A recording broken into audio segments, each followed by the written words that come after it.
नजर जाईल तिथवर फक्त आगडोम, उरात धडकी भरेल असे रॉकेट हल्ल्यांचे आवाज, कोसळलेल्या इमारतींचे जीर्ण जर्जर सांगाडे, जीवाच्या आकांतानं धावणारी माणसं, जीव मुठीत घेऊन आक्रोश करणारे नागरिक आणि ठिकठिकाणी पडलेले मृतदेहांचे खच.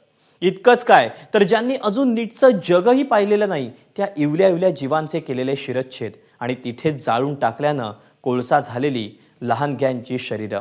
इस्रायलमधील युद्धानं संपूर्ण जगाला युद्धाचे परिणाम, त्याची दाहकता आणि हल्लकल्लोळ म्हणजे काय हे दाखवलं.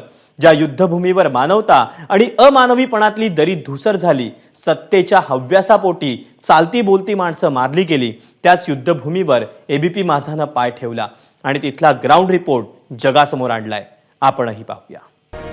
गाजा बॉर्डर के नज़दीक है. इनफैक्ट मेरे कैमरामैन मान हम थोड़ा सा और आगे जाते हैं और दिखाने की कोशिश करते हैं. आपने देखा कि ये जो क्विक रिस्पांस टीम्स होती हैं ये बहुत ही स्पेसिफिक इनपुट्स पर काम करती हैं. इस तरह से ये इंश्योर किया जा रहा है कि इससे पहले कि इजरायली आर्म फोर्सेस गाजा की तरफ कूच करे, पूरी तरह से जो एरिया है उसे सैनिटाइज कर लिया जाए, कोम्बिंग ऑपरेशन कर लिया जाए, ताकि जब इजरायली फोर्सेस मूव करें गाजा की तरफ तब किसी भी तरह का उन्हें सरप्राइज नहीं मिले. और देखिए, जब मैं बात कर रहा हूं दूसरी क्यूआर टीम यहाँ पे आपको दिखाई देगी, quick response team Israeli forces की, और जिस हम बात कर रहे थे जिस क्विक रिस्पांस की, एग्जैक्टली वही चीज हमें यहाँ पर दिखाई दे रही है.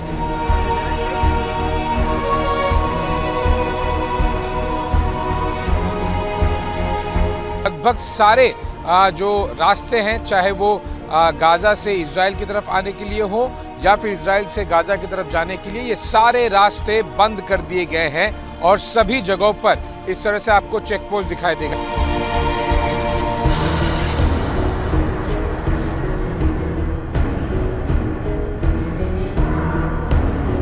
पूरी की पूरी artillery, tanks, armoured carrier vehicles को अब अपने बेस से निकालकर रोड पर लेकर जा रहे हैं. इससे पहले कि मैं रोड पर जाऊं, मेरे कैमरामैन मान आपको दिखाएंगे.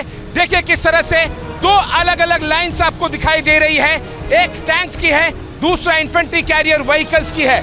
बाईं तरफ आपको जो ऊंचे खेतों में से आते हुए दिखाई दे रहा है वो एक लाइन है जो कि सारे के सारे टैंक्स हैं, और ये जाहिर सी बात है कि हैवी टैंक्स हैं, ये कोई लाइट टैंक्स नहीं है. हैवी टैंक्स का मतलब साफ होता है कि गाजा पट्टी पर दूर तक, अंदर तक मारने की क्षमता, और जब कूच किया जाएगा, इन्वेजन किया जाएगा गाजा का, तब ये टैंक्स बहुत ज्यादा काम आएंगे.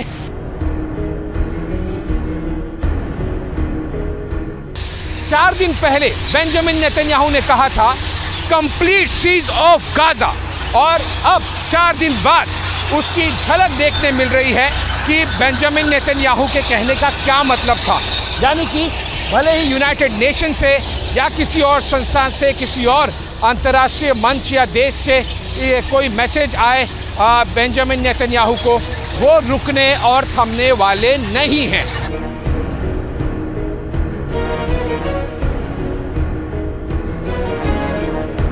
तरफ जाते हैं कैमरामैन मान के साथ में, ताकि दर्शकों को हम और बेहतरीन तरीके से ये तस्वीरें दिखा पाएं, क्योंकि टैंक्स का मूवमेंट अभी कुछ समय के लिए रुका है, क्योंकि जैसे कि हमने बताया था कि वहां पर आगे कुछ ट्रैफिक मूवमेंट होता है, उसे भी रोका जाता है, और इसीलिए इस तरह से लगभग आधे घंटे बाद इस टैंक्स के मूवमेंट को रोका जाता है.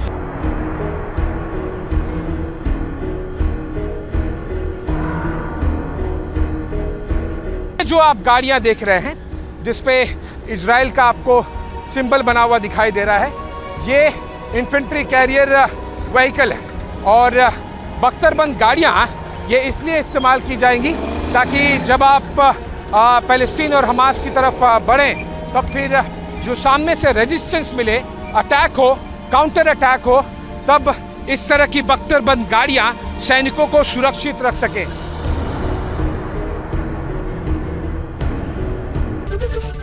एबीपी माझा, उघडा डोळे बघा नीट.